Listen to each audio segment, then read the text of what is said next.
Hello বন্ধুরা, study motivation YouTube চ্যানেলে তোমাদের সকলকে স্বাগত। আজকের আলোচনার বিষয় হলো বাংলা অনুচ্ছেদ রচনা জলে আর্সেনিক দূষণ। এই রচনাটি তোমরা ক্লাস 3, 4, 5, 6 এবং 7 পর্যন্ত লিখতে পারবে। জলে আর্সেনিক দূষণ। জলের অপর নাম জীবন। সেই জল যখন পানের অযোগ্য হয়ে ওঠে তখন তা মৃত্যুর কারণ হয়ে ওঠে। এই জল নানা কারণে দূষিত হয়। ময়লা, আবর্জনা, মলমূত্র, কারখানার বর্জ্য পদার্থ ও বিষাক্ত জল মাটিতে মিশছে। মাটির উর্বরতা কমছে।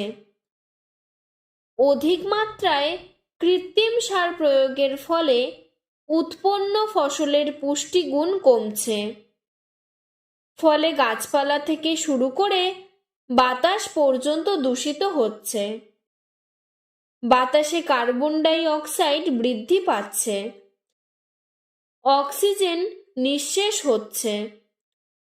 জল দূষণের দুটি প্রধান দিক হল নদীর কাছাকাছি জলাশয় বা পয়ঃপ্রণালীর বিষাক্ত জলধারা নদীতে মেশে। এছাড়া অপরিচ্ছন্ন নোংরা বস্তুগুলিকে সোজাসুজি নদীতে ফেলার ফলে নদীর জল দূষিত হয়। নদীর তীরবর্তী স্থানে শ্মশান ভূমি থাকার ফলে অনেক সময় মৃতদেহের অংশ নদীতে ফেলে দেওয়া হয়। জল দূষিত হয়।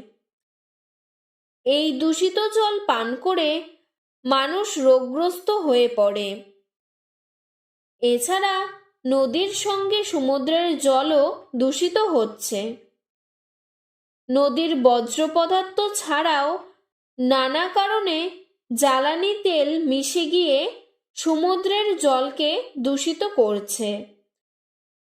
চর্মরোগ, হাঁপানি, ব্রঙ্কাইটিস প্রভৃতি রোগে মানুষ আক্রান্ত হচ্ছে। সুতরাং গঙ্গাকে দূষণমুক্ত করা না গেলে জনজীবনকে রোগমুক্ত করা অসম্ভব। নদী ও সমুদ্রের জলকে দূষণমুক্ত করতে হলে ময়লা জল, কারখানার বিষাক্ত জলকে বিজ্ঞানসম্মত উপায়ে শোধন করে তবেই নদী নালায় ফেলতে হবে। এ ব্যাপারে পৃথিবীর সমস্ত দেশ একজোট হয়ে জলকে দূষণমুক্ত করতে হবে। আজকের রচনাটি এতটুকুই। তোমাদের যদি আরও এরকম অন্য কোনো অনুচ্ছেদ রচনার প্রয়োজন হয় আমাকে কমেন্ট বক্সে জানাবে, আমি সাহায্য করার চেষ্টা করব। ধন্যবাদ।